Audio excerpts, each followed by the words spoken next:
This is iFanboy Pick of the Week, number 856, brought to you by iFanboy listeners just like you, Hoss. I'm calling everyone Hoss now. It's a whole Western thing I'm doing. Welcome to iFanboy Pick of the Week, episode 856. I am Josh Flanagan. And this is my... I don't know what I thought was supposed to happen.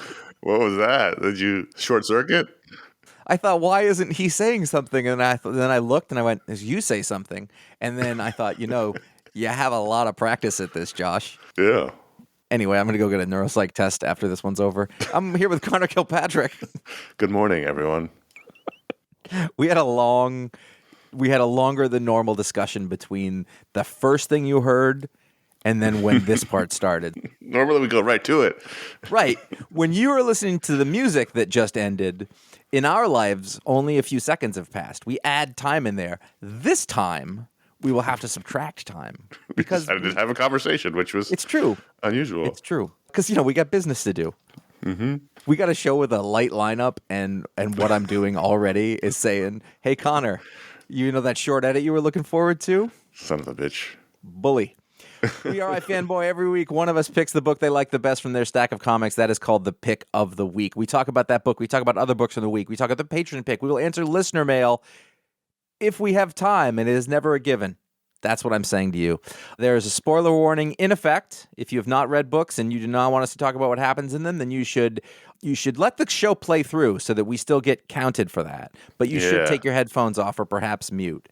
In fact, if you feel like deleting and downloading it over and over and over and over and over again, like say for example, you're not an eccentric billionaire. By the way, what is the holdup there? Seriously, get moving. Connor, you had the pick. I did, and I want to make it clear to you, Josh, that I did not pick this book after you told me you didn't want to read it. Okay. I had a pretty good idea that it was already going to be the pick of the week. I had still had comics to read at that point, but... I have follow-up on that, and it will be part of my discussion. You were like, I don't want to read that book, and in my head I was like, well, that's probably going to be the pick, because I had read 75% of my books, and it was clearly the best one, which is Batman, One Bad Day, Mr. Freeze, #1, story by Jerry Duggan, art by Matteo Scalera, who has not stopped it, and colors by Dave Stewart and Jerron Bennett on letters. And putting aside the fact that this whole One Bad Day conceit is stupid and doesn't make any sense, and their whole conceit of these are like the definitive stories for these characters is also stupid. Fine, whatever. We've had 4 of these. Riddler was good. Two-Face was bad. Penguin was boring. Mr. Freeze was terrific. It's the best one so far. And this is oversized. This is like 3 times the size of a normal comic. I loved many things about this book. #1, I don't know if I've ever read Jerry Duggan do a Batman story before. Maybe he has, and I don't remember. But I can't think of anything he's done. He usually does Marvel. Yeah. Not usually. I feel like he's exclusively done Marvel and a couple of Image things here and there, but could be his first. Matteo Scalera, this was like a total showcase for one of our favorite artists in comics. Mm-hmm. And, I try to bury it deep down, but the Batman family is just such a disarray at the moment. I'm just assuming it's going to be for the rest of my life in terms of new comics, that anything that feels classic, my whole heart embraces. And this feels like a classic Batman. It takes place in the past. You've got the yellow oval Batman suit, and you've got Dick Grayson as Robin in his winter gear, and Alfred is there, matches Malone. This feels like a classic Batman story. It touches on all the elements that I love about the Batman world, and it doesn't have all the hang-ups of Damian and all the other things going on in the regular Batman books. And I just was marveling at every other page here from Matteo Scalera. There's incredible dynamic action. There's really moody, shadow-heavy pages. There's great character work. He's been drawing... it's funny because he's been drawing a lot of Batman. He's been drawing Sean Murphy's Elseworlds Batman stuff pretty regularly since he stopped doing Black Science. Was that the one he was on? Yeah. He's very well suited for the character. Yes. And the world. So they're doing One Bad Day, one issue a month. I don't know why this wasn't the December issue, considering the last image is Bruce and Dick and Alfred and Ace the Bat Hound in front of the fire of the Christmas tree. It just seemed like a perfect You sound December. like you think that they have confidence in their own ability to hit a schedule. And I'm just saying it was very strange as a Christmas story, and if, why not do it in December anyway? And I love the Christmas story. I love everything about this except for I could never get over the Robin R being in the center of his chest in his winter gear. It just weirds me out. I didn't see that, I don't think. That's fine. Only someone insane like me would get hung up on that. I'm glad you can recognize that. Yeah, of course.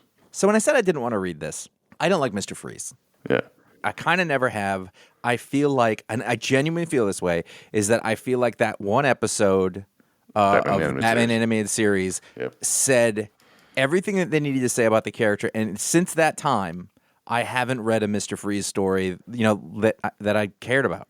I just didn't. And also, what's that one called? Something. It's just Cold Heart, whatever. Like that's the deal. And I get it. And no one's really added to it. He showed up as a side character and things and stuff, but it's just, I feel like everybody just keeps doing different takes on that same thing. And to give credit to this book, it did a different thing. And I noticed when it happened, and Batman was like raising his eyebrows at the idea of it the entire time. Because Robin's like, well, he's just sad about his wife. And he's like, yeah.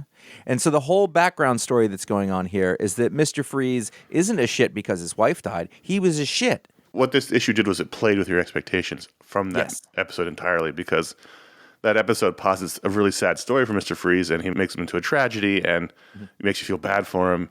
And here it plays on that notion, because from Robin's point of view, as you said, he takes almost the audience's tact on Mr. Freeze, where Batman's like, no, this guy's a psychopath. They don't tip him over into like Joker level evil, but he's an asshole, and he's a bad guy, and he was always an asshole even before his wife died. And at first, it took a minute to calibrate that in my head, because you're right. That episode is so ingrained in people of our generation that's Mr. Freeze, that I was like, am I okay with this? And by the end of it, I was like, yes, I am okay with this, because he's a bad guy. He kills people. It's a better story in that way. Yeah. In that, if you take that animated series, by the way, you have to be some old motherfuckers to have this conversation that we're having. Like, when was that? 93? And I'm like, well, they finished the character back then, 29 years ago. But basically what I'm saying is, since that time, I don't feel like anybody's added anything else to the table, and they're just playing on top of that, and it gets really boring. And so here, it doesn't erase that story, but which also isn't in comic books continuity. But it says, you know what, this guy's a bad guy. There's things about him that you can feel bad about, but he's made choices. He is who he is. There's a reason that Batman wants to beat him up in a sewer.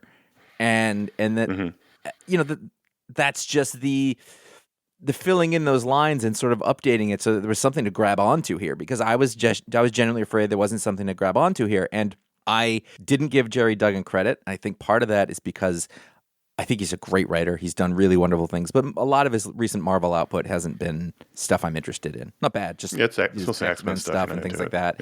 Yeah. And I was like, it's fine. I don't really care. So I like giving this writer a whole different set of things to play with. I know it's just superhero comics over here and over there, but it is a different mode. And he, I think he really stepped up to the challenge in that way. It's a really good Dick Grayson in here. It's a really good Alfred.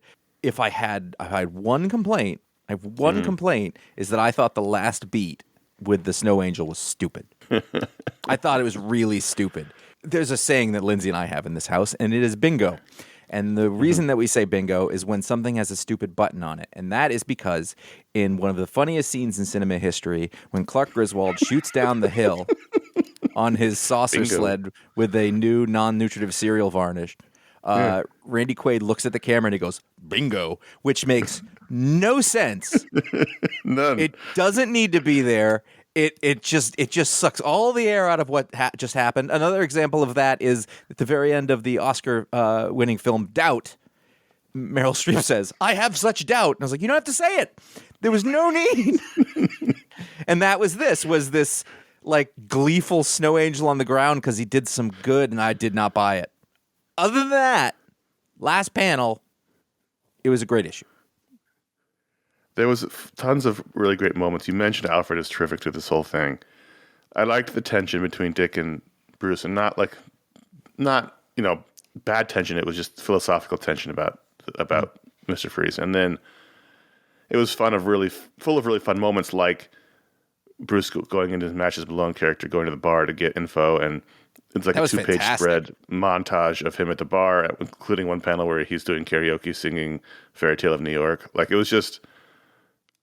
I love Matches Malone. I love that it allows Bruce to sort of cut loose, but in a way that he can pretend like he's not actually cutting loose. He can use it as an excuse. But we know from the Batman the Animated Series, or I guess from the Justice League cartoon, that Batman has a very fine baritone singing voice. So I'm sure it sounded great. It was just really fun, and it was a nice little holiday story without hitting you over the head with it being a holiday story. You know, Mr. Freeze is cold and snow-based, so it makes sense, and you feel the cold, you feel the holiday, you know, atmosphere. And, you know, the button didn't bother me, mostly because I totally forgot about it, but I thought, for me, the final panel of them at the house with the tree was really nice. Yeah, and there's actually there's a couple of great panels in here. I mean, we're not talking about Matteo Scalera enough, but I really love the way, I know that we've talked about this, like bulky Batman versus thin Batman or whatever, but to me, like the bulky Batman, this was fantastic.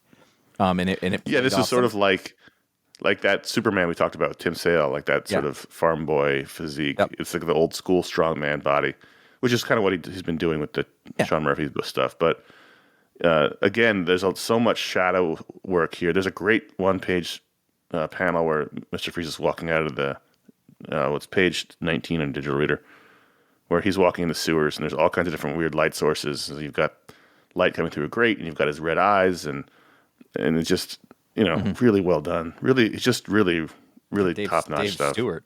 But that sort of body type plays when you're a more cartoony sort of artist. That side of body plays really well off the smaller Robin body, and it works in such a way that you can see what kind of Robin we're at here. Oh, they're 12, 13, 14 Robin, not 16, 17 Robin. Yeah, it's a nice contrast. That was always the fun thing about them. You know, and Dave Stewart, I think, did an amazing job of Robin is sometimes the only color in a given scene. And so he stands out, that beacon of light and of hope. There's the one panel where they all get in the Batmobile because they're like, we want to show you this thing. And Batman looks mad, and Robin is sitting bitch. I don't know if people still say that, but that's what it is, which is wrong in all sorts of ways. But he's sitting bitch, and there's steam coming out of both of their mouths because Victor Freeze is in the car, who just looks uncomfortable. And it's just like this little tiny panel across the top that's fun. Also, this is an awesome Batmobile. Just I want to give that credit out. It was a visual feast. This was just a beautiful, as a whole, as a full product. It was the most complete comic I read this week. It was the most fun. It didn't feel long.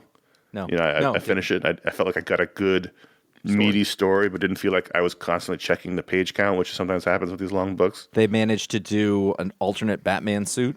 Yeah. Which is risky. When I was a kid, I used to be so annoyed that I couldn't just get a regular Batman toy. They all had to be like some dumb suit, but like this suit, kind of cool. But also, I thought it was funny that Batman had a warming suit, but not Robin. So it's like, you're on your own, kid. Well, he didn't want to bring him, so he hadn't planned to. I know, but like, you should have had one for him made anyway. He folded. The idea that before she died and when she was sick, she still tried to break up with him, and that Nora, that he froze her not to save her, but to freeze her, to keep her, to control. Yeah. And the thing is, like, it's complicated because, yes, there's that. But he also does, I think, love her. And so... Oh, absolutely. There's a bit where he's laying on her bed. You know, it's like she's the one good thing that ever happened. But what's interesting to me is that this doesn't actually contradict that animated series episode. Here's one viewpoint of it. And then if you look a little deeper, here's sort of what actually happened. Or maybe not, because, you're not ever in Freeze's head here. You're still people looking at him and like it's their opinion on him. It's a Rashomon kind of thing, maybe. Yeah, it was really good. It probably does a little bit. It's been a long time since I've seen that episode, but it doesn't really matter. This is more the comic book Mr. Freeze who has to be this way. And he's not a Joker character here. He falls in sort of the tragic continuum. He was an asshole, and what happened was tragic, and made him more of an asshole, and here we are. And, Batman's not going to get, like, Mr. Zsasz in the Batmobile. Like, I want to show you something. Like, this is a different character, kind of, he falls in the middle. He's almost like a Flash rogue. So, I'm going to pick it apart a little here now that I'm thinking about it. Just tease this out logically. All right, one more thing, because we got to move on after this. Right, so he's a criminal. And theoretically, he is stealing things so that he continue his cold experiments and try to revive his dead wife, yes? Yeah, yes. That's his motivation. He's not trying to be rich. He's not trying to be powerful. Right. So at the end, he gets a chance to work on some stuff that I guess he hasn't, with all of his ill-gotten gains, and he works in this lab, and he gets really frustrated very quickly, blows up the lab. They sort of reveal that maybe he doesn't want to get out of the ice because, then she could leave him, and he doesn't want that. Right. And then he gives Robin the secret, to basically patent so that they can have better cold technology, more or less. They release them open source, so nobody's making money from it. So what is Victor's motivation for being a criminal if he's not trying to revive her? Because if he needed money or work to revive her, he could have legitimately used the money from the patents, from the stuff that he invented. But he gave that away. And then he also didn't do a good job working on reviving her when he had the chance. I mean, maybe this is just his... Well, I think there is a bit of a conundrum there, especially when we're talking about the open source patent stuff. But I think it just plays into his psychosis that he has a lot of things going on in his head. One is, you're right, her being frozen is a way of being under his control. I like that. And so that's brilliant. That's sort of his psychotic element. I think he wants to help her, he wants to revive her, but you're right. In the back of his mind, he knows if he does, that he might lose her, which he probably will because she tried to leave him already. Did. So there's lots of things in there. They're swirling. He wants to get her back, but he doesn't want to lose her. So it's sort of like he sabotages himself. Mm-hmm. Yeah, and he's broken. The bit with the patent does kind of make it slightly more complicated, but yeah, I'm not even pointing out flaws. I just started thinking about it. I was like, well, wait, logic on this. It'd be interesting to have that conversation. So that was the pick of the week. Batman One Bad Day, Mr. Freeze. These issues are taken as they come, and this was a good one. It would be hard to imagine a better one of these because this is really solid on all levels. Moving on, we had Christopher Cantwell week here at iFanboy HQ. He had 3 books. We're going to talk about all 3. Started with Namor the Submariner, Conquered Shores #2. This is drawn by Pasquale Ferry. This is the Elseworlds story of a future Marvel in which, was it the Kree? The Kree melted the polar ice caps and flooded the world, and so now basically Atlantis is in charge. And this was very heavy into his complicated relationship with Jim Hammond. Yeah, which, I'm not an expert on the Invaders, but I've read every Invaders that has come out over the past few decades, and I was like, I don't think I knew about this. Like, did you know about this? I mean, who knows? Who knows? Right. I don't know. There's a lot of interpretations, so they just went with this one, which I'm totally fine with. Yeah. How did you read this being the first Namor comic after seeing live action Namor? It's interesting. I was thinking that just as I opened it up, because this was a step to go from current Namor to this future, more benevolent Namor, and then you compound that with going from evil Black Panther Namor, more or less, to this, and it's a big swing. So I did find myself, I think, when I read it, I was like, he's a little too nice. That's what I thought. Well, for me, it was more visual. Like I could really see him moving, right? And now that we've seen him in his sort of upright flying, which was so awesome in the film. When he flies off, it's like he doesn't fly like Superman does. That was more of the change in my head. But I'm okay with nice Namor because we've seen nice Namor before. Yeah, he's not Captain America. He's still kind of arrogant, but he's also been tempered by time and tragedy as well. That's fine. We see a little bit of old arrogant Namor in the flashback when he's talking to Sue. I wish he was in the panties and not the boy shorts, but whatever.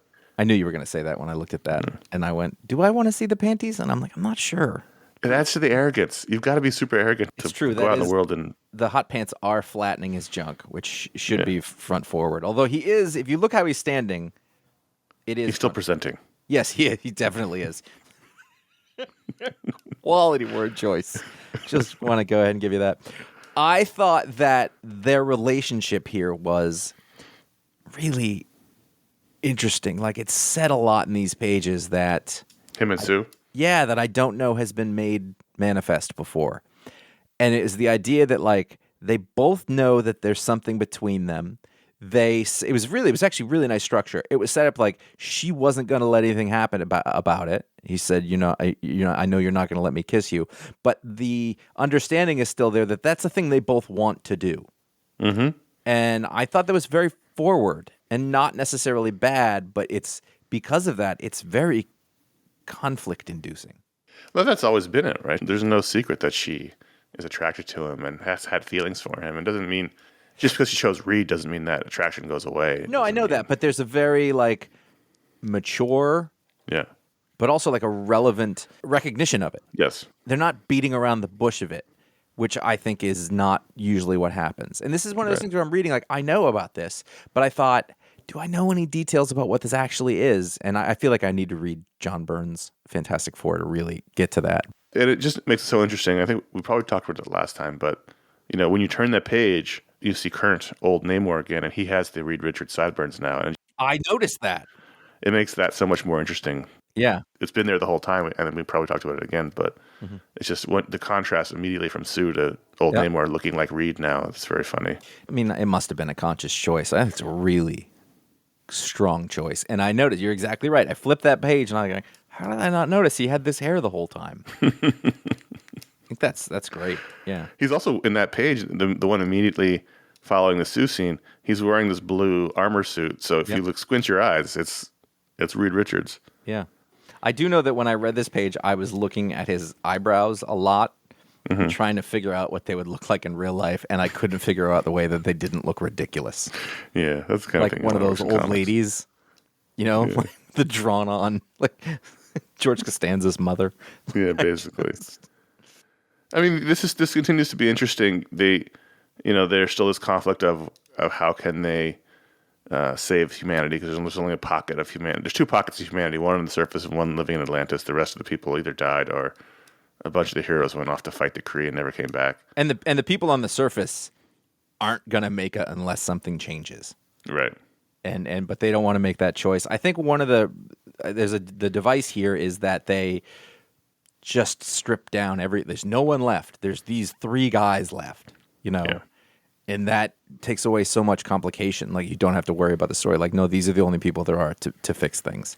It's such an interesting choice to make one of them Luke Cage, because he's not someone you associate with Namor. No. But yeah, but he protected the streets, and then he was mayor or whatever. I really liked Namor walking around the Fantastic Four place, and there's some really beautiful some Kirbyisms that they put in the artwork. The rockets over there, and then there's a big painting on the wall of them as if Kirby had drawn it.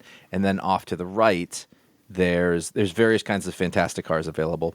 But then there's a shot of Ben Grimm looking as he did in Fantastic Four 1, which is also Kirby, but a different look at it. And I just thought, those are nice. Those are nice nods to history, I think. I think you need a giant family oil painting portrait that hangs in your living room. Of our family? Yeah, of yours, yeah.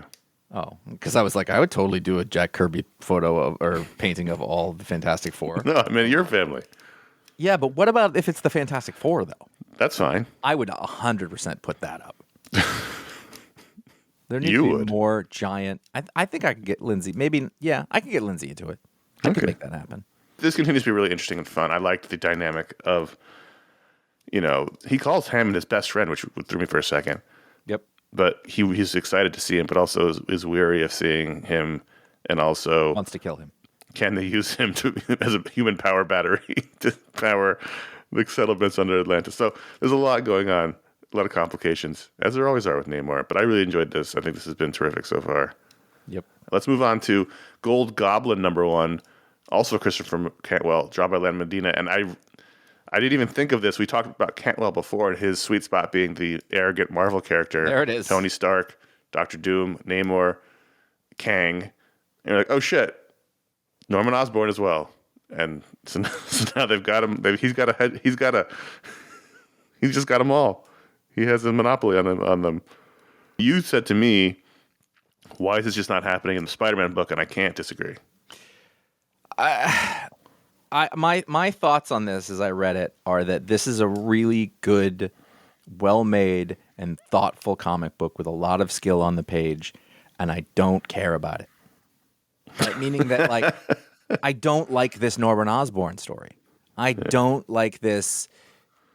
I can hear the Goblin in my head, because we all know where it's going. Right. Because it's what it does. And I think that visually there was a lot of interesting things. There was the Gwen Stacy snap with the crack of the bat going on. Visually, there's a ton of interesting things. But ultimately, I don't buy this Sin Eater. Like, we're playing off of a base that wasn't well enough established, I guess. I just don't buy it. That Peter's all in, and they're talking about it too. Like, they're even acknowledging it's like, I don't know why it would fool me 100 times. There's a good joke there about it, but at the same time, like, why are you letting this happen? You know better. Because it's comics. Whatever. Mm-hmm. Two little tiny things I noticed that bothered me and this is gonna be really this is like your Robin thing, but me in real life. Peter shows up. And he's dressed in his street clothes, and I was like, this does not look like a person who is that age dresses now. this looks like how they dressed 10 to 15 years ago. And the artist hasn't seen how people actually dress. I genuinely thought that. That's how comics are. Oh, I know. I get it. It's fine. And then then later in the same sense, the kids came up and be like, "Can I get an autograph?" And I was like, that doesn't happen now. They take they'd want a selfie. Yeah. They would want a selfie. That's what they would do. And I get it. He wrote on the skull and Hamlet, whatever. In big block letters. That's how I have to write to make sure that it is legible. Like if I have to write anything official, I write in caps because my handwriting is atrocious. I like the Land Medina art a lot. Yeah. It was a little bit of an older Norman, but I really liked the way the Jack-o'-lantern character looked. Mm-hmm. There's something elemental about the Green Goblin, the original Green Goblin costume. Yes. I mean, it's kind of silly, as all these things are, but just seeing it in a flashback, it caused a reaction, like, ugh, like this. I don't know. It's just, I guess, from being a kid and reading those Spider-Man comics, and Green Goblin was always so scary, but like, just seeing him, he's not even wearing the mask. He's just wearing the green scales and the purple tunic and the gloves. It's just something about it. It's elemental and it's terrific. Yeah, but it turns out it was Harry in that one scene, right? Not Norman, which I thought was interesting. I think there's a lot of really interesting stuff in here. It is well written. It is well constructed. Visually, I think they're doing wonderful things. Like this, I mean, it's from a comic book storytelling and a comic book art point of view. I was like, that was great. But at the end of the day, I don't buy it. I don't know why this couldn't be a subplot in Amazing Spider-Man. Yeah. Well, I mean, I know why, because they don't have enough pages anymore. And it's a different writer. Like, it's somebody else sort of taking this on, and whatever. I enjoyed this, though. I didn't dislike it. I agree with you. I get all of the things you're saying about the overall problems with it, and things we talked about in the Spider-Man book itself. But, from this is the book story, I enjoyed it. Yeah. Iron Man 650, this had to serve two masters. One, wrap up Christopher Cantwell's run of 25 issues. And two, serve as a 650th anniversary issue. And I think he did one well and one not so well. Okay, one little bit, as I noticed, actually about Gold Goblin that I wanted to mention, I guess applies to this too, is that at one point they refer to something and you get the asterisk and it said, wait, did you read this back in 609 or whatever? And I thought, that's why they have to have legacy numbers. Because you can't say back in Spider-Man 2 because it won't make any sense. So, I mean, I'm sure that's not one of the only reasons, but I thought you need to have legacy numbers for this because otherwise they have to write way back in Spider-Man Volume 7. Yeah, that's the bonus of the legacy numbers. I think they're having to eat their cake and have it too. I know. I noticed that. And so at the same time, when we get into this one, it's like, it's an anniversary issue. And I was like, man, stop fucking with me. Just use the number. Yeah, I think the anniversary side didn't. It just sort of felt tacked on. Like they had a couple of short stories in the back. Yeah. It didn't feel like a big anniversary issue. No, because it wasn't. If anything, you should hey, this is our celebrate the end of this cool volume. Call it a day. Right. That being said, Ben Dewey, draw like this. I'm cool with it. I don't even care what the story is. I just wanted to look at it. But let's talk about the Cantwell story. This wraps up his run. We sort of touch in of all the things he's been dealing with. Tony's sobriety, his relationship with Hellcat, his relationship to New York, and the failures he's had along the way. Sort of a quiet story. They're celebrating Iron Man Day in New York, and Tony's having a problem with that. So he's avoiding it at all costs and ends up, trying to save a man and who's had a heart attack in the subway. And he goes Doug Ross. That's true. It really just becomes a story about that, trying to save this one guy who collapsed in the subway tunnel to the point where he's hanging out in ER. Does he look way too big for the seats on page 19? Yeah.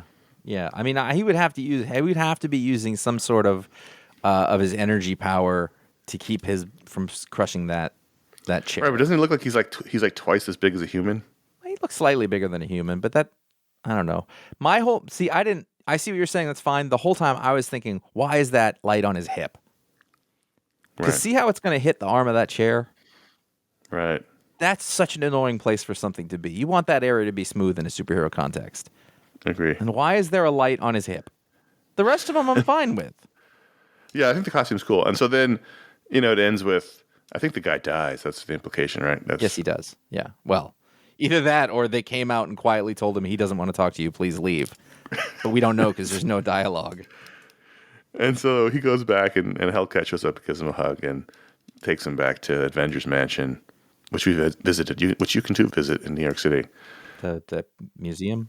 And then he goes back there, and there's a bunch of characters waiting for him. And at first, I was like, "Why are these random characters here?" But then I realized it's like most of the characters who have made appearances in the book up to now. So that's fine. Yeah. It was a nice wrap up to his run, which has been good. Is that what Riri's costume looks like now? Maybe Pink and gold, and it's like two different mismatched bottoms and tops. It's weird. Anyway. Yeah, it's not a great design. It was fine. I really liked this. I mean, I think it was the last sort of couple issues were a little whimpery after what was a really interesting and unique Iron Man run. I think it wasn't like a definitive Iron Man run. It was like, how about this? It was good. How about this kind of view with the character? And I had fun. There were some picks of the week in there. Yeah. It didn't stay too long. I think I was like 25. That's a good run. That's a long run, and it was really consistent, the whole way through. Yeah, it's a good run. This issue didn't really stand out to me all that much in that way, I don't think. The first backup story, Daddy's Boys, written by Maria Ayodele and drawn by Dotun Akande. It was solid. It was a solid, for some reason, Iron Man in Jotunheim story. But the big show was the Kurt Busiek, Benjamin Dewey story that took place of a classic Marvel story, Battle Behind the Bamboo Curtain. Skirting the edge there, Kurt. And that was something. Yep. It didn't look like a comic from the era, but it felt like a comic from the era, if that makes sense. Yeah. And it was like, it was a version of what that comic book looked like, but with sort of like brighter colors and clearly like processed to be that way, but in a fun way. Right. Yeah. It was good. And then we get a tease for the new series, Invincible Iron Man, returning with, I assume, a new number one. And I think it's Jerry Duggan. So there you go. Your buddy Jerry Duggan. Hey, he can do good work on what you put him on. And he's got a lot of looks. You can go about things in different ways, so it works out. So this show, this program, this organization we do, it's very important to us, and one of the ways you can help out, keep that going, is many of the things I'm about to tell you. It's patreon.com/iFanboy, where you can directly support the show. You unlock shows. There is a great community you can be part of. I mean, you can be part of a great community anyway, but this is a special little part of that community of dedicated folks over on Discord and on the Facebook group. There are stretch goals. We have achieved many of them. There'll be others. There is a draft. There is a document currently circulating. Yeah, I sent it out last night. Yep, how we are going to move forward with those, and so hopefully by the new year we will change up what that looks like and maybe give you something to reach for. Honestly, can I just say, you people who are patrons, you have no idea how helpful you have been in the past couple of months. I mean, honestly, you've supported the Flanagan Initiative, and it means a ton. So that means I'm here for shows as long as you want me. You can go to ifanboy.threadless.com. There are 12 designs on t-shirts and more, including our newest design, Gosh, Good Old Superheroes, GOSH, and a bunch of others. We are proud of all of them. I recommend others put them on skateboards. I wonder if I have the only iFanboy skateboard. iFanboy skateboard in workable condition. Josh has the Clint is Dead skateboard, Yep. which was a gift sent to him. If someone else has an iFanboy design skateboard, let us know. Send us a photo. I'm torn because I've said like I should be ridden, but also I'm like, I don't really want to scratch it up. But that's a skateboard supposed to be scratched up. You just go that way. It's art that's used. ifanboy.com/support. You will find a direct PayPal link if that's what you want to do. You want to mess with that. ifanboy.com/Amazon. You can buy the books from Booksplode. You can find the music that we use in the show and other links where they should be. And then there's bookshop.org, which is a way for you to get books from a network of local bookstores via the internet. And you will find those links where they are. Nightwing 98. The cliffhanger for 97 was that while Dick and Barbara were babysitting a mafia witness, a car pulled up to their safe house, and inside of it was Rick Grayson from the ill-fated Rick Grayson era. And we were like, what? And it turns out that was Nightmite. A notion quickly discarded. Like this, remember this cliffhanger from the last issue? Don't worry about it. Which is fine, by the way. Nightwing's very own Fifth Dimension imp. This issue, obviously, Tom Taylor wrote it, but this was drawn by Danielle Dean Nicciolo, had a sillier, cartoonier tone, fitting the story of Yes. Dick and Barbara having to deal with their own fifth dimension imp. And it was fun. I enjoyed it. It was cute. It could have been an absolute failure, but it was really fun. And it was almost like, here's the power of a fan who really loves something and not in an annoying way, because it's very easy for comics professionals and folks like us to make fun of over-obsessed fans or something like this, but this was like a good way to go about it. Oh, man, the dog who only has 3 legs in the superhero costume, too. Yeah. That's nice. That's funny. It was good. It was cute. It was. I enjoyed it. It was fun. It was a nice little diversion. And the art was great. This kind of art was like really around a lot. This sort of pseudo chibi kind of thing, and it was almost like showed up too often. But in this, it was perfect, and it was really fun. It worked for a little version of Nightwing running around, and I like the whole wedding sequence where he put them into this awkward position of having to say they want to get married. And I like how it's the real people. Like they're not. He was like, "Wait, they're really here." Yeah. But if you just look at any given page, every page is there's great pages just from a layout and construction standpoint, panel breaking, dynamics, close up, far away. They're really well laid out pages, and I noticed that as I went through the whole thing. Really, I was impressed to look at with the art. Mm-hmm. Junkyard Joe #2 from Image. Are you reading Junkyard Joe? I am reading Junkyard Joe. Jeff Johns, Gary Frank. And I thought the first half of this issue was just absolutely magnificent. Sort of a look at this Vietnam veteran's, not PTSD, but having to live. He has PTSD. He's got nightmares, and his wife has died, so he's alone now. And I thought, right up until Joe shows up, I thought it was terrific. I didn't dislike it afterwards, but I thought that first half was just like, wow, this is a really sensitive look at a veteran who is still having trouble, even, 40 years later. I thought that was great. And the Gary Frank art was terrific. Yeah, I mean, I think that we spent time like that, which is like a different version of the story from the Rorschach book, kind of. Like which way it goes, the reclusive cartoonist. But this is like a different thing. He has a family and love and whatever. And for a little while, you spend that half going, well, wait a minute. Wasn't this a real character who was around before? Because the last issue was, Junkyard Joe in Vietnam with them. And then you have this guy's, it's his cartoon. You're like, well, and you almost forgot about it. And then he shows up and you're like, oh, right, this is a thing. I thought that was interesting because it's a way to, like, you spend time doing this other kind of story and then you bring it back to what the main thing is. I mean, these issues are gifts, like after not having Jeff Johns and Gary Frank doing things together.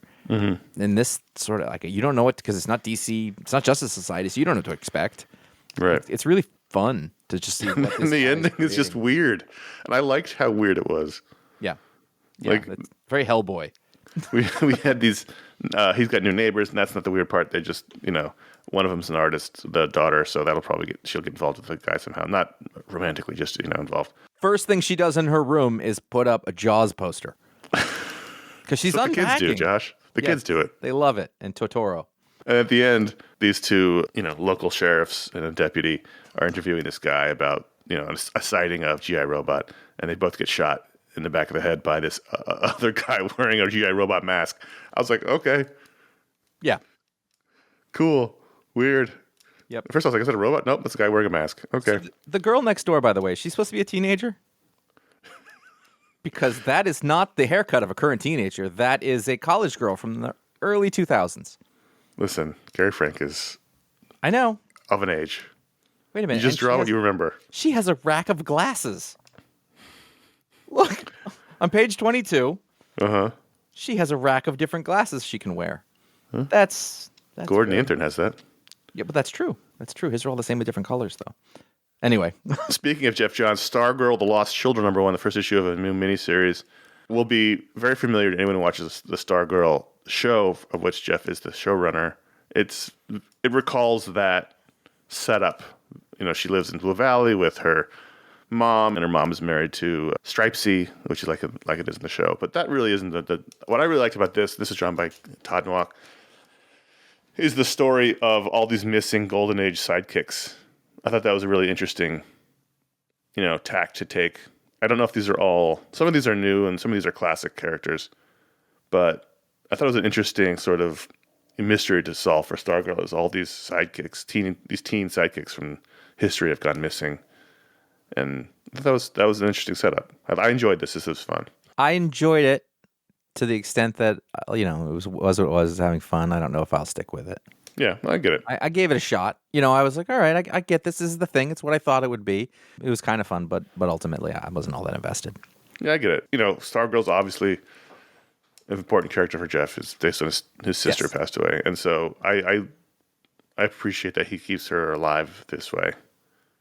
And I like sidekicks. I like the idea of it. And they're silly, especially the Gold Age ones are pretty silly. I thought the interesting one was the one where like adult was the sidekick. Yes.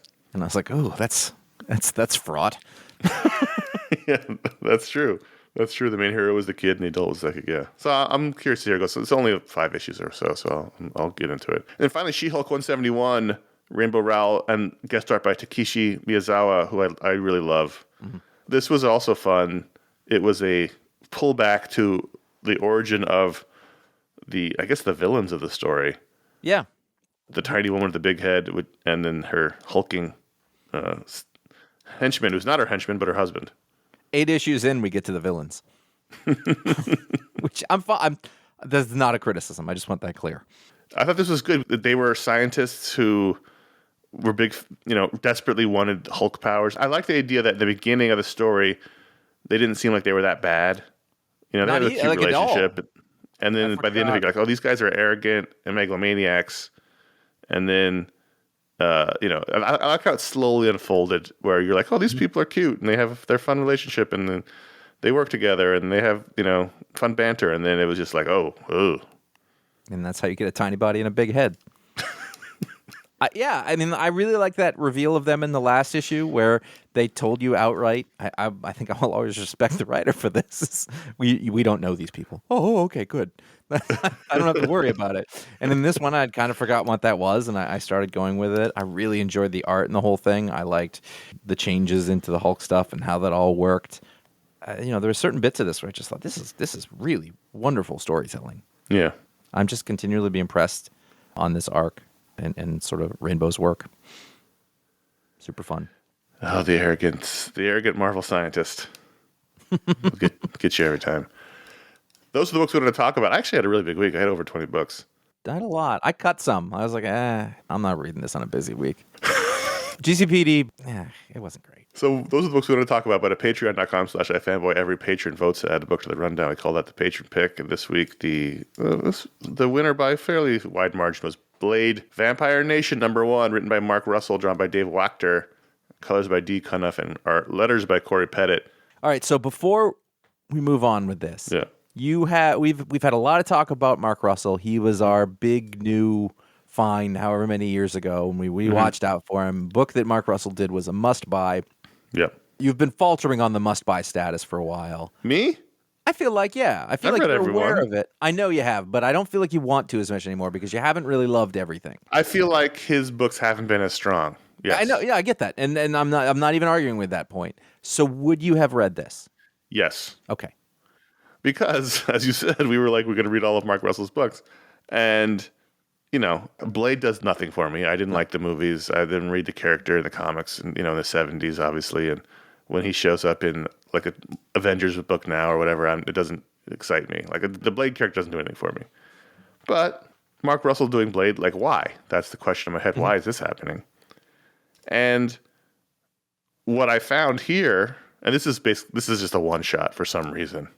That part was weird. I got to the end. I was like, that's all we're doing here? I know. I get to the end. Goes the end. If for more Blade, see this book. And I was like, what? I feel like there was story on the table. Why did we do this? Yes. It's not like Blade had a TV show that came out or something. But what I found about a quarter of the way through this, I was like, oh, this is the Mark Russell that wrote Red Sonja. Yeah, this is not a Blade story. Right. Blade is the detective in this. He's the guy we follow around to find out about this world. Yeah, you're right. It is that. It is of the Mark Russell-ness of Red Sonja, in which there were observations and satirical things he did about the world, but mostly it was an adventure story, and this is mostly a detective story about an attempted murder of Dracula, who is the head of Vampire Nation, Vampirisk, which is in the Ukraine, which was awkward when they showed the map. You're right. This was the soft social satire Mark Russell. Yeah. And the idea is that there is this, they given the exclusion zone to the vampires. This happened over in Jason Aaron's story, and they're starting a little society. And right at the edge of it, there's the place, Vampirsk, which used to be something else. The radiation is low enough that humans can live there too. It's the vampire state. And in a very short amount of time, they established an awful lot about how this works. Dracula is the head of the whole thing. He's a savvy ruler. I actually really like this version of Dracula in the Marvel universe, is that he's not just pure evil, but he might be, he's more like a politician. Yeah, but also like he's also like, I'm also the best. I'm a king, But it's not like pure outright evil. He's got a different thing going on. There's layers. But at the same time, there's a bit where you see vampire bureaucrats, which is funny, like Russian bureaucrat vampires. Right. You see that back in the States on the subway, there's ads to help lonely people come live there. And you can go there to be turned into a vampire. You can go there to do their menial labor. Or you can have an awesome life, except the vampires get to hunt you at night. And I was like, whew. It was just a lot of interesting ideas and fun stuff. In fact, that is to get to the end part is that, like, I was like, that's it? I want to spend more time in Vampirsk. First of all, I'm not living anywhere where the radiation level is low enough. Acceptable. Not doing that. No. And I realize someone's going to now write in and say, well, all this devices in your house. No. I'm not living anywhere where it's like, it's an acceptable level for human survival. That doesn't sound good to me. I agree with you. I got to the end of this and I was disappointed that it was over. Yeah. Because the world was interesting. I feel like Mark Russell could do a lot of fun things here. I really enjoyed it. Yeah. I really did. I mean, the last Mark Russell book I really loved was that Red Sonja book, and this felt like that book. That book really was spectacular. Yeah, that was one of my favorite books when it was coming out. I really liked the woman, like the one who'd been a vampire for a long time, and she was in the support group. The aristocrat. Yeah. Please, I'm an aristocrat. And then 2 pages later, he pulls up 2 dead guys behind a curtain. I was like, I feel like that could be part of that joke. I like that he set up the theater of that, by the way. Yeah. Like there's curtains there behind him. Yeah. Yeah. Like, no, Blade is utterly a cipher here. They put his name on the cover, but he's just, he could have been any character. It is interesting. I mean, a vampire nation headed by Dracula. I read that Mark Russell book. Like that is right up his alley, because it's just silly enough. But you could tell a lot of interesting things and stories and allegories about life on Earth now. There's a lot there. I realize it's probably not a huge audience for a Dracula vampire book written by Mark Russell, but I'd read it. You back up the very basic idea that there's a vampire nation and Blade is the sheriff there. That's ridiculous. That's funny. I can see why you pick up that pitch. By the way, I want to make sure that I mention Dave Wachter, who's an artist. I knew his art from social media way back when. He doesn't do a heck of a lot of sequential stuff, but he's definitely got some skill. It's a little less polished than I think a lot of other stuff, but I think he did his job here really well. Like the page turn jokes are really good. I was impressed. I was, like I said, I was going to read it anyway. And in fact, I read it before it was Patron Pick, but me too. When I first saw on the list, I glossed right over it. Then I saw it was Mark Russell, and I was like, oh, shit. I'm going to have to read a Blade book. And I did, and I liked it. Blade is Blade. It's fine. I have no strong feelings either way about Blade. Yeah, I don't not like Blade. Yeah. I just don't care. But the whole package was the draw for me. I enjoyed it. So let's do ratings on Blade Vampire Nation. Number 1, ratings out of 5. I'm going to give it 4. 4. Yeah. 4. I would stick with it had you given me the option. And I guess I'm still reading Avengers for some reason. Well, that's a new Avengers book. I think they tease at the end, isn't it? Oh, is it? Yeah. Ugh. At least the Blade vampire stuff in the Avengers story put us in the current world. True. Patreon.com/iFanboy. Every patron can vote to add a book to the rundown, but if you're a patron at the $5 or higher level, you get a superpower live on the show, like this patron. Kristopher Reisz. I don't know exactly how to pronounce that, but Reisz. Reisz can morph into a Gilded Age robber baron at will. He can at any point change into any of numerous Gilded Age robber barons, such as J.P. Morgan, or perhaps John D. Rockefeller. obviously Andrew Carnegie, all of any of those, and there were many lesser known ones who had lived on the North Shore of Long Island in opulent castles. Live in and Newport, such. Yeah, Newport, Rhode Island. Yeah, there are certain families that were not wasps who wanted to be part of that, but they're not. That's what a Gilded Age robber baron was. Now, how this is used in a practical or useful sense, that's not my problem.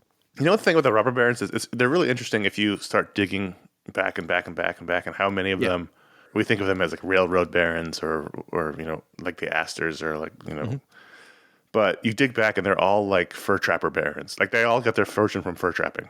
No kidding. Yeah, like if you go back far enough, that's like where did their money come from? And it's like, I think it was the Astors.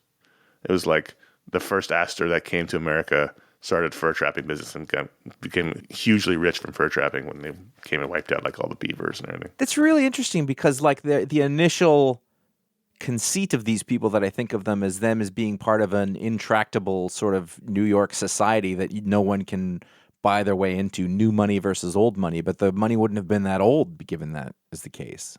Yeah, the thing is like if you go let's do a Gilded Age podcast. If you okay. All of that is an illusion, right? It's all an act. Yes. And if you go back far enough, it came from this guy trudging through the mud and the snow. Killing beavers. Trapping beavers and, mostly beavers, but other things. But eventually those, like all things, the kids are suddenly they're moneyed. And John Jacob Astor, was he the trapper? Yeah, he made his fortune in the fur trade. He came over from Germany. It's very interesting. Yeah. I just robber baron is such an interesting, like it's the words are said and they make one sound and have one meaning, but it's almost lost because of what it turns into. But it's right there, like they're bad guys, robber barons. It's in the name. Yeah, But if that's what Kristopher needs to do, he can be that at will. John Jacob Astor sold furs that other people trapped to Europe because they were like a huge demand for the American. So he was an exporter like Art Vandelay. Right. Right. He made $6 million, equivalent to $6 million from fur trading. That started. Those people owe a lot of their fortunes to Benjamin Franklin, who popularized the beaver hat in Europe when he went over there as ambassador to France. Right. Then they did what you do with money is you imported the real estate, and suddenly you're a real estate empire who started with furs. Let's talk about that some more. People understand that we could keep going and that we are both trying to clamp down. Like I'm like, F block, audience questions. And then I was like, but Long Island real estate's kind of interesting if you get into it. The Gold Coast. Peter S. from Cape Coral, Florida writes and says, I've been thinking about this question for 3 days since I finished A Lonely Place of Dying for the first time. Tim Drake's argument throughout this arc is that Batman needs Robin to keep him grounded and to prevent him from becoming too serious and unhinged. By my count, Batman hasn't had a regular Robin in the main books since Grant Morrison's run ended almost 10 years ago. In that time, Batman has largely been very serious and at least slightly unhinged. Is Tim right? And why won't DC listen to him? Well, listen to him. They barely feature him. And I mean, there's a Tim Drake character currently. Yes, he's right. Obviously, he's right. First of all, if you don't know, A Lonely Place of Dying was the story that introduced Tim Drake into the Batman world. Great story. Great comic. It's true. A lot of things are true. It's funny that they introduced Tim Drake. He makes this argument that Batman needs a Robin, and then they almost immediately shunt Tim off into his own solo book, which was terrific, but it pretty much severed the Batman and Robin partnership at that point. Like it used to be the Batman comic featured Batman and Robin. And then they were like, hold on, we can sell 2 books here. And so they did that. And so you haven't really had a Batman and Robin regular partnership since. I mean, Damian has showed up. They had a Batman and Robin comic for a while. And Tim is a supporting character in the current Batman arc by Chip Zdarsky. But the decades-long run of Batman and Robin that started in 1940 and in the 90s basically was severed by Tim Drake, where they gave him his own comic that ran for a decade. So I'm thinking about this timeline, and Batman is a character who's existed through many eras of actual history. And if we're looking at our timeline, we have 1986 is this sort of like heroes will be dark now. But not long after that, Lonely Place of Dying is what? 89, Uh, 88, 89, something like that. I'll look up the exact year. And that leads into what I consider to be, at least, and this is subjective but there is a Batman family era that you and I. You nailed it. 89. Yeah, because that's when I started reading comics. That was one Batman of the first 440 comics. was the first issue. So 86, everything goes dark. 89, they immediately introduced this like little bit of a antidote to that. And then that leads into what you said, but also there was a great Batman family era, Yes. which I typify with the Chuck Dixon run. It was the 90s. The 90s was when Chuck Dixon ran all the Batman, at least all the side books, Nightwing, Robin, Birds of Prey. By the way, I forgot that Lois Dying was Marv Wolfman. Hey. He wrote the books. It crossed over. It was in Batman and it was in Teen Titans. Mm-hmm. And Perez drew the Teen Titans issues, and Aparo drew the Batman issues, but Wolfman wrote all of it. Man, Wolfman's everywhere. I feel like I picked up, that might have been my first regular Batman issue, like in the middle of that. Mm-hmm. Like, anyway, so then in the 90s, you have two things happen. Batman, the character, can go super dark, and you have Grant Morrison doing Arkham Asylum and then doing that version of him in Justice League, which set him up. But then the contrast of that is the Batman family. So all of a sudden, you have a way that you can have great, dark, scary Batman, but the other side of it is that you have all these Robins in his family that do bring him back. Right. The Robins allow you to have a character who is that dark, grim Batman, but anchors him. Because Batman who's super dark, without that, is just too fucking sad. And I think that after... there were some things that happened. It's oppressive. It's an oppressive. Yes. And there was something I was reading recently where Batman was portrayed like that, and I was like, I don't like robotic Batman. I don't like the robotic Sentinel of Justice. It's just after a while it gets really kind of tedious. I think it's not my formative years reading comics, but really sort of as going into an adult comic reader or an older comic reader, having that family around really was an element that was unusual and fun for Batman. Because you're right, he gets to be the scary guy to everybody else, but we know he goes home and he's got Dick and Tim and Barbara and Cassie. Yes, and then later Stephanie and Helena. He had this whole extended family that he's been searching for ever since his parents died, and they've gotten away from that. And it hasn't been the same since. And because of that, he doesn't have and I think this is one of the things that actually works about Tom King's stuff is that they killed off Alfred or, whatever. But by having Selina there, you can have, super repressed, dark, angry, quiet, brooding Batman. But this about him. Even if it's not front and center, there's another side to him that he has love in him. And that's where it comes from, because it has to come from love, because if not, he's the Punisher. And the Punisher's boring to me. Yeah. When you really pull back and you look at what makes Batman work, or at least what has made him work in our time reading comics, which is not just limited to one era. It's not like, well, in the 80s they did it right. There's different things, like those patterns become very clear. But the thing is, he always had a family of sorts. Like when I was reading in the 80s, in the Bronze Age, you had Robin and Batgirl. Yeah. And they were always around, and Alfred. There was always Leslie Tompkins. There was always a team there, and it's just less interesting to me when he's just like, you can do a story arc or whatever, but when he pushes everybody away and he talks monotone and he, doesn't eat and all he cares about is justice. It's like, that's not as fun for me as this guy who puts on that act, but none of his family buys it. Right. Superman isn't going to put up with it. Tim's like, whatever. Right. Tim and Cassie can laugh at him behind his back because he's doing that Batman thing again. But it was always nice that he had that to go home to. And like a lot of things the New 52 did wrong, the idea was good of rebooting, but the execution was just terrible. And ultimately, as good as that Batman book by Snyder was, and it was very good, what we're left with after that is a bit of a mess for Batman. Mm-hmm. I agree. And it's not as fun. There can be fun, there can be good, there has been, but it's just who Batman is and what his family is and what they represent is not there anymore. But Peter is correct, and Tim Drake is correct. Batman needs Robin, Batgirl, Alfred, Jim Gordon, Harold. He needs people around him to ground him. And why won't DC listen to him? If we can answer that question. I would love to find out from someone why they're all in on Damian. I would love to find out why. again, I don't think he doesn't fit in, but it's about how they do it. And the problem is that he replaced people who were perfectly serviceable. Not even just serviceable, but very popular characters. It's just bizarre. I think that gets to the, Dan, this is legend, so who knows how apocryphal it is. Dan DiDio didn't like Nightwing for some reason. Mm-hmm. And I like, if you don't understand that Nightwing, or at least one of the Robins, is the jelly to the peanut butter, right, then you don't get it. It's to the point now, whenever I see Batman and Robin together in adventure, I'm thrilled because it's just an image you don't get very often of them like swinging through Gotham together. It's just, ever since that 90s Robin book, he's been his own hero, and which is fine. And that book was terrific. Josh and I both loved that book for years and years and years, but you just missed that team up, And I get it. It's not realistic. There's a guy running around in a red suit next to Batman. It's like, whatever. None of this is realistic. Like, it was fun to see. But you can't tell me that this didn't have an effect on your pick of the week this week either.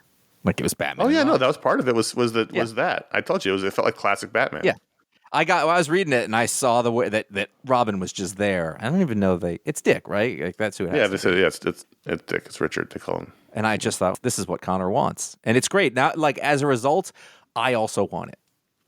I was like, I understand what you mean, and I also appreciate that. So yeah.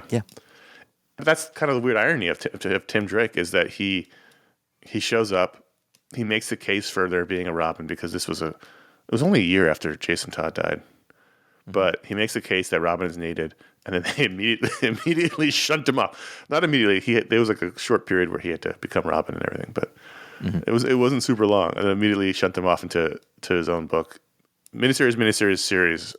The other factor there that probably is 89 was when the Batman movie came out. And so there's no Robin in Batman movie. And so they maybe thought, well, okay, in these books, then we have to have Batman like the one in the movie. Who knows? But I'm not surprised if that was a thing. It's just funny that they make a very strong case for why Robin's important. And then they because that case is being made by Marv Wolfman, who actually understands these characters, for decades worth, and he's going to speak from that position. And I get it. If I'm in charge of the company, I can sell 2 books instead of 1. I got to do that. But Golden Goblin. It, from a storytelling point of view, from an audience point of view, it was something missing after that. I mean, you can't have Robin off on his own adventures and also with Batman. I get it, but whatever. Mm-hmm. I'm always working through my Batman angst on these shows. Thanks for writing in, Peter. Contact@ifanboy.com is how he did it. That's how you get on this show. Or if you want to write for the Media Explode show, just put Media Explode in the title. Or the subject line. Emails don't have titles. Why do I keep saying titles? They should have titles. They should have title pages. Hey, let's talk about the holiday schedule. We're getting towards the end of the year. Right now, out behind this show on the feed, right behind the show, is the Black Panther Wakanda Forever review, which Josh and Paul and I talked about Black Panther Wakanda Forever. Did we like it? Did we not like it? Listen and find out. And behind that show, a couple back, you'll find our special edition show Josh and I did on She-Hulk Attorney at Law, Season 1. This week, we told you before, every week till the end of the year is going to have special edition shows. This week, you'll have our final Media Explode of the year. What is the subject? We actually don't know, which we should figure out because we're recording in about 30 hours. So we should probably figure out what we're going to talk about. And then the holiday schedule, we have 3 more picks of the week, 8:57 in November, 8:58, 8:59 in December. And in between that, you'll have Battle of the Super Sons animated show. You'll have a final book explode of the year, which is Namor Visionaries, John Byrne, Volume 1. If you have the issues, it's issues 1 through 9 of the Namor series from the 90s from John Byrne. If you are a Marvel Unlimited subscriber, all those issues are on there. So if you want to follow along at home, you can read those there. And then finally, we'll have our All Media Year-End Roundup show, which ends the year on December 18th. We'll be taking our break, recharged, and ready to go in January for POW 860 on January 8th. Recharged. Year 18? Year 18. Year 18. 18. The fucking show will be an adult. The show can go to war and buy cigarettes. In some states. Huh. Is it 18, not 18 everywhere? I think in some places it's gone to 21. I feel like. I don't smoke, so I don't know the rules. That's such a bad argument. I don't do the thing, so I don't know. I know. I don't pay attention to the cigarette laws. That's true. This is bad podcasting right now. Because this is the thing. If 2 people say a thing and then both of them acknowledge they don't know, somebody at home does know, and they're just clawing at their ears. That's what when I hear people start to talk about a thing that they don't know anything about, and there's no authority on it. Listen, I don't care. So you don't need to tell me what the cigarette laws are. I don't care. I don't smoke. Don't plan on smoking. I'm well over the age no matter what it is. So don't care. Well, I just thought it was 18 because that's what it was when I was in high school and people were smoking. let me ask you this. How do you know what you're missing? It's true. I could be missing a great time. People do look cool doing it.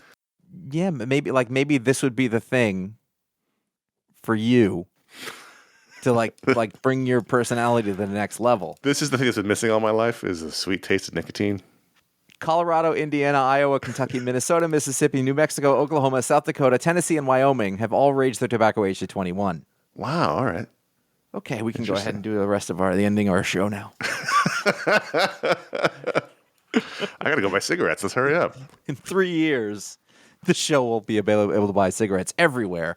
But in 1 month, it will only be able to buy cigarettes in some states. You can go over to iFanboy.com to find out about our shows, the vast history of comic book writing from all of our talented writers. You ever think back at like war when so many people were like, yeah, I lied so I could get into the war early, and they were like 16 or 17 and went to war and no one checked? That's crazy. It's crazy. It is crazy. Yeah. It's crazy. And they chose to do that. It's a different generation. It's the greatest generation. You can go to Facebook.com/iFanboy, follow at iFanboy on Twitter, and at iFanboy Comics on Instagram. You can find out what the pick of the week is before the show on those things so you can be prepared. You can follow Connor and I individually on Instagram at CSKilpatrick and J.A. Flanagan. You can subscribe to our YouTube page over at youtube.com/iFanboy, where you can find our entire video show archive from back when we did that as our real honest-to-God jobs, full-time entertainers. And you can find this show every week we put up there as well, should you choose to take it in that way. And we like that you have different choices. That's it. Yesterday I had a light lunch and a light dinner. Didn't plan it, just worked out that way. Mm-hmm. I've spent this entire episode starving. Right. Let's tone our language back a little bit. Well, you know what I mean. I'm just, hungry. You're downright peckish compared to many folk. Yeah, but, sure. I see what you're saying. You're not. Do you have a headache? No, I had one last night. Yeah, I never really get headaches, but I get food headaches. I get a lot of headaches. I get food headaches. I get, in the fall when it gets light early, I'll be in the room on the computer doing whatever, and then it will get dark outside while I'm doing it. That gives me a headache. I get allergy headaches. Have you seen a doctor? Drink enough water. Yeah, that's what Lindsay says. I'm very sensitive. It's an unusual number of headaches. Well, I mean, it's not all the time. Don't go out like Mark Green did. Man, they fixed it. They thought he had it. By the way, we have referred to 2 ER doctors today, ER series doctors today, without explaining that that's what they were. That's fine. If you don't know, I can't help you. Yeah, no, you don't need to. Hey, if you like the show, consider leaving a review or star rating on Apple Podcasts or wherever you listen to podcasts. We appreciate that. Helps people find the show. And even better, that's word of mouth. People ask you what you listen to. We always appreciate it when people say, iFanboy. Thank you very much. And that's it for this week's show. We've only got 3 left this year. Next week is our big Thanksgiving episode, which will just be a normal episode. And until then, I'm Connor. And I'm a little peckish, but I'm not super hungry. I'm just so hungry. Yeah, that's fine.